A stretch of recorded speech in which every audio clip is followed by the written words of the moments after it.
Hi everybody! This is a short course offered to you by the Sonta International Leadership Development Committee. You can use it as training for yourself, beginning a workshop in your club, or as inspiration to a discussion on how to be a club president. Feel free to use it as long as it is to build better Sonta clubs and to encourage members to become club presidents. My name is Marie-Louise Seisig, and I have been a Sontian for more than 20 years. I live in Stockholm, Sweden, and am a professional singing teacher and opera singer, and for 25 years have had my own business as a rhetoric, body language and voice consultant. I have also written a book about public speaking in Swedish. I want to start this short course with a quote from Amelia Earhart. What do dreams know of boundaries? And my dream or vision is that no Sontian should ever say no to becoming a club president because she does not like, dare or want to talk in front of an audience. You don't have to be a former leader anymore to be a Sontian, but our vision in the Leadership Development Committee is that you may very likely become a leader when you are a Sontian. Becoming a Sontian may be the gateway for you to achieve leadership skills that you can use both professionally and personally.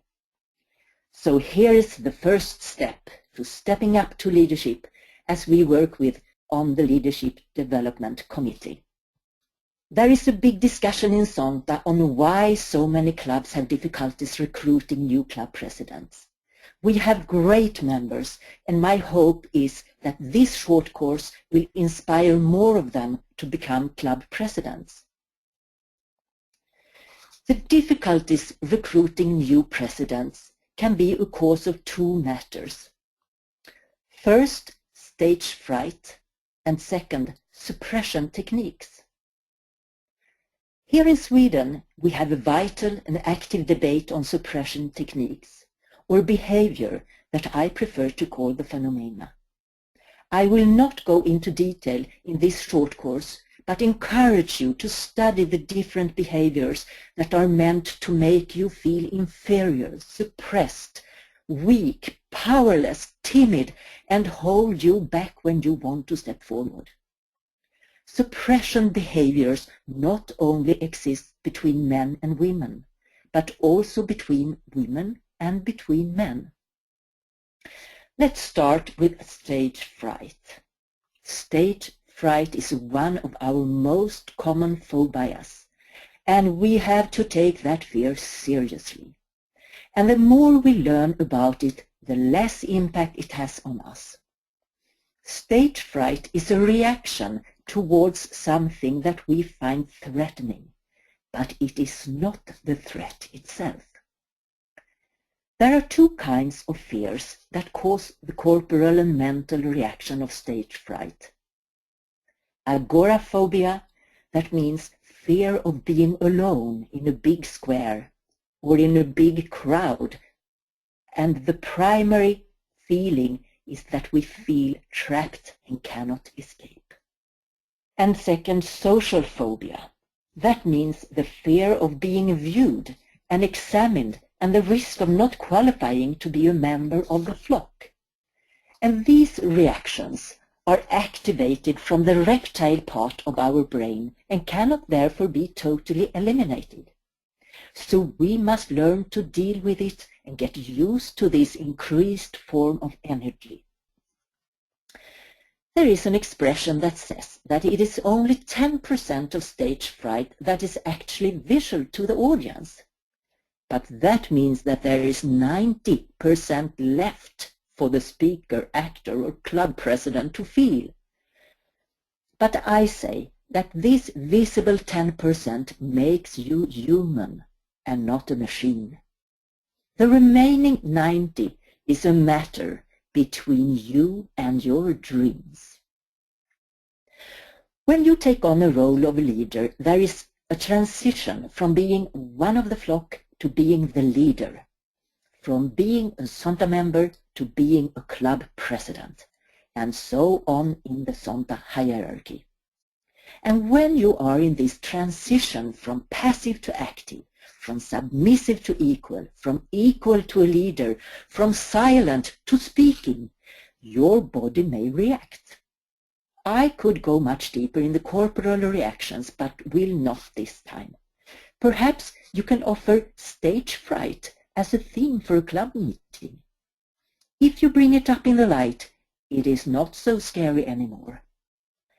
So how can we be present when our body is shouting, run away and hide? How can we preside with presence even if our reptile brain says, don't? Here are some tips for how to deal with stage fright, and I will go through them one by one, and later on you have a repetition. So, number 1, learn mindfulness and meditation. Mindfulness and meditation is the same thing.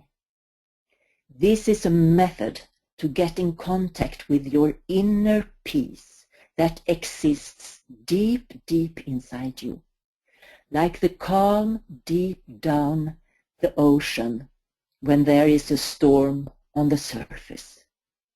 There is always a calm and still place inside you, and when your mind is troubled, you can reach this still and peaceful place through deep breathing.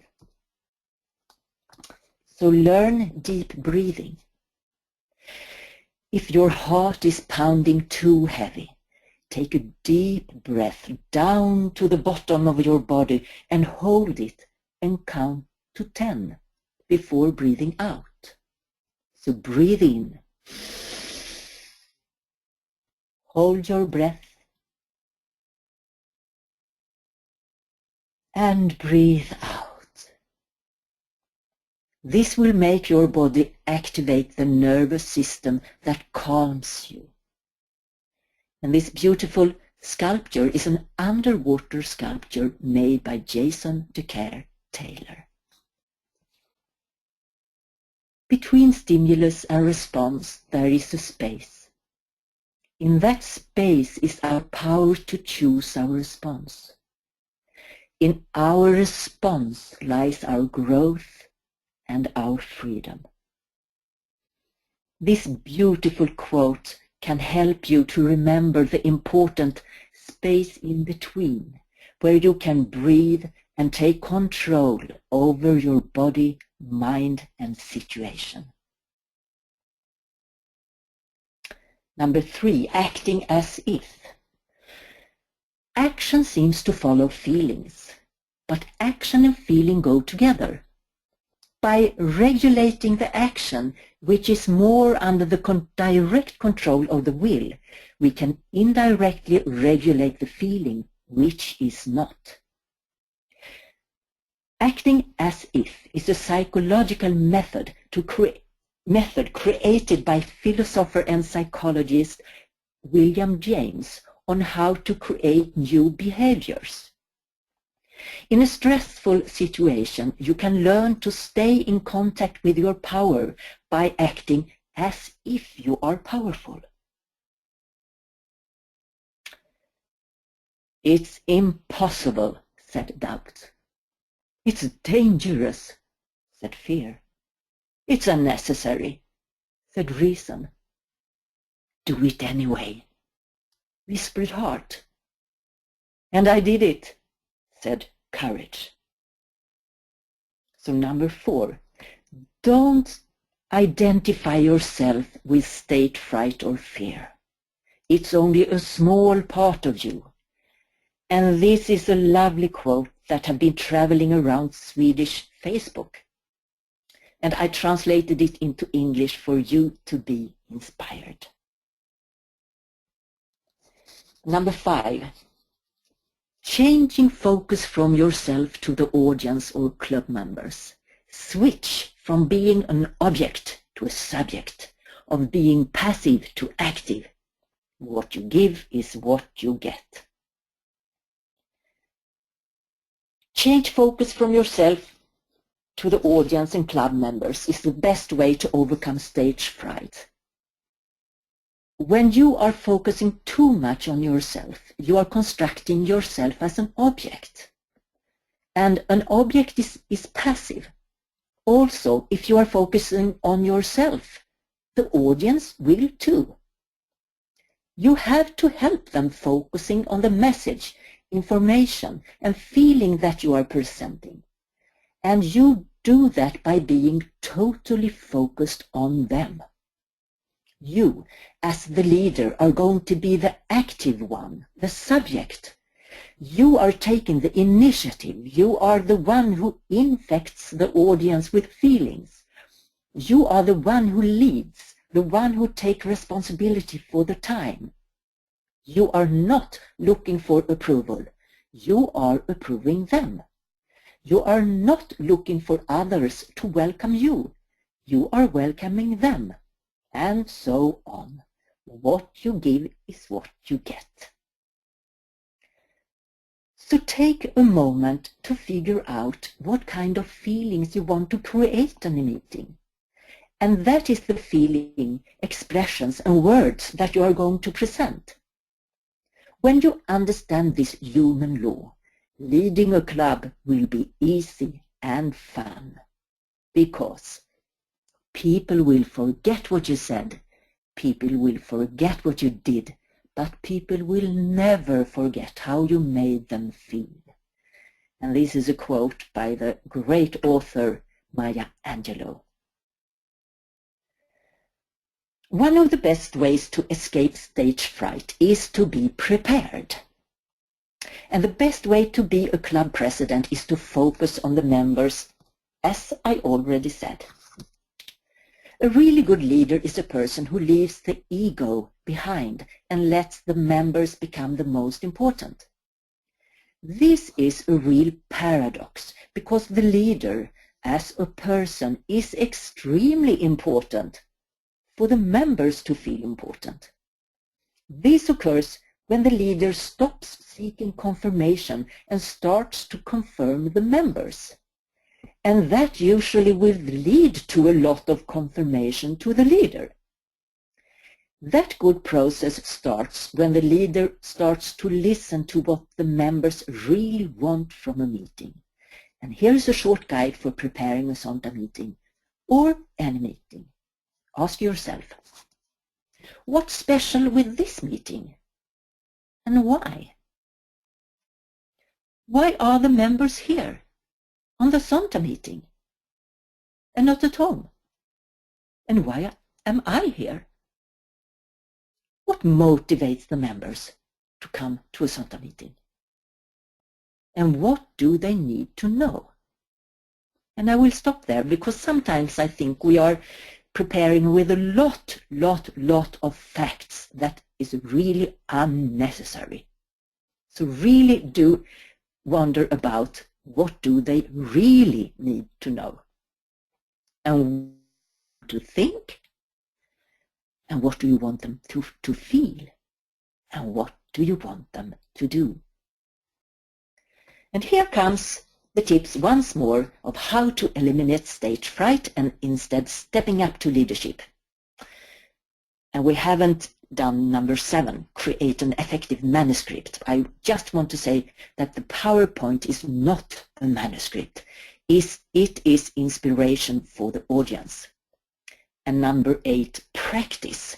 The practice is actually a part of the performance. So the more you practice, the better performance you make. Stand up, look up, lift up, speak up. Now I'm coming to the really interesting part, and that is the non-verbal part. There is so much science coming up on body language, and I will give you some tips on that later. But first, something about presiding with presence. Always try to stand up in front of a group when you are leading them, even if they are few. And don't stand in the corner, but step right in front of them. I call that place in the room the PowerPoint. Maybe you thought PowerPoint was something else. No, the PowerPoint is the place in the room where everybody can see you and you can see everybody. And this is also important because it gives a signal that you can take on the role of a leader and are no longer, at least for this meeting, a part of the flock. It also gives a signal to you that you are now the leader.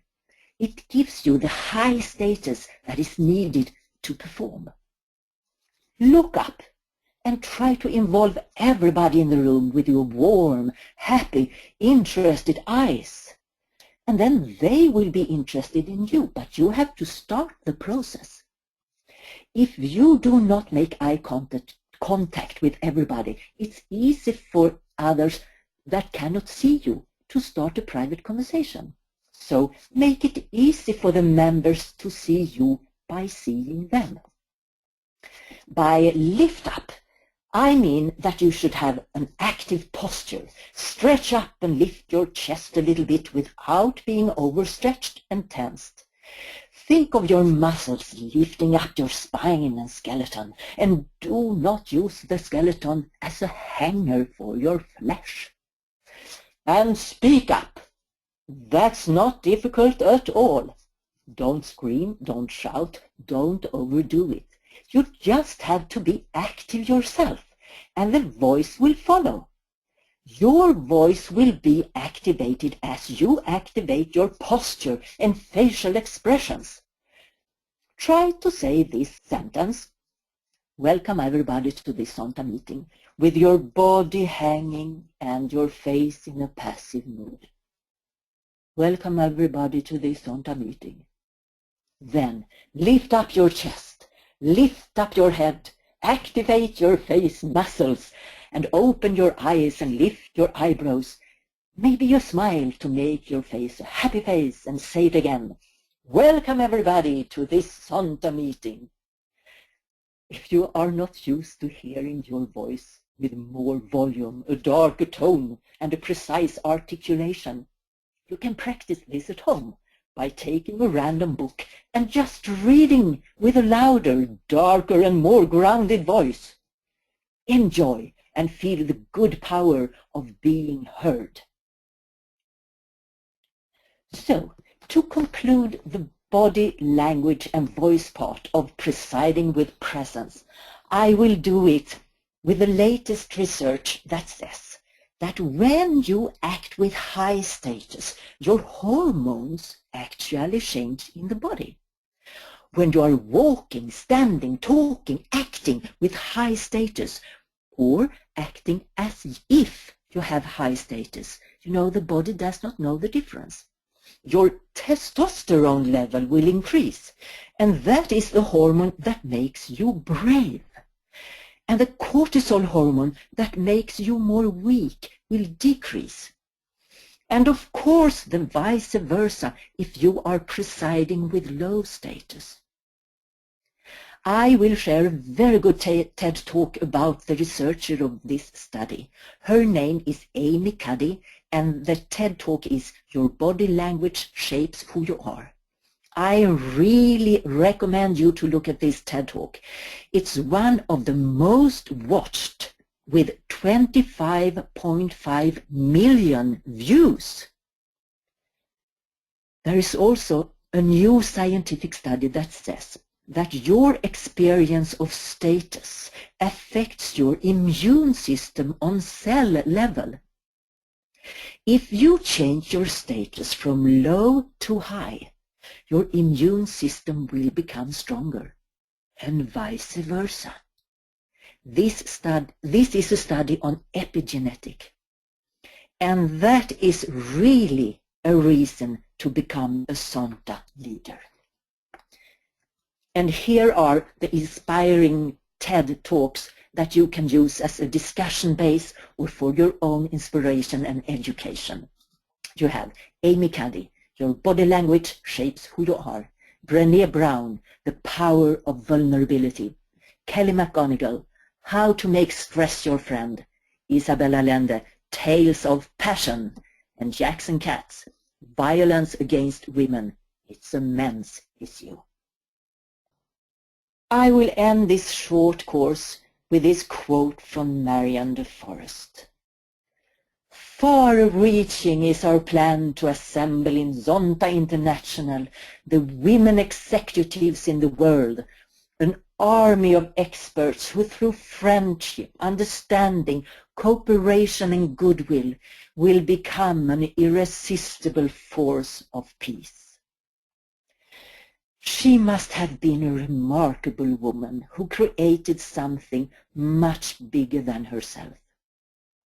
She was a woman of conviction, commitment and courage, as is the leading words from our international president, Maria José Landeira Östergård. And Marianne de Forest also had dreams, like Emilia Earhart. So never let go of your Zonta dream, and never ever speak badly about someone or to someone who really tries to step up to leadership. Instead, give them a thumbs up and encourage them to take on the club president role. And do you know, this person may be you, so don't speak badly about or to yourself. If you have a dream to become a Zonta club president, that's the only way for Zonta to become the irresistible force of peace, as was Marianne de Forest's vision. And remember, it's not where you come from, but where you go. It's not where you start, but where you end.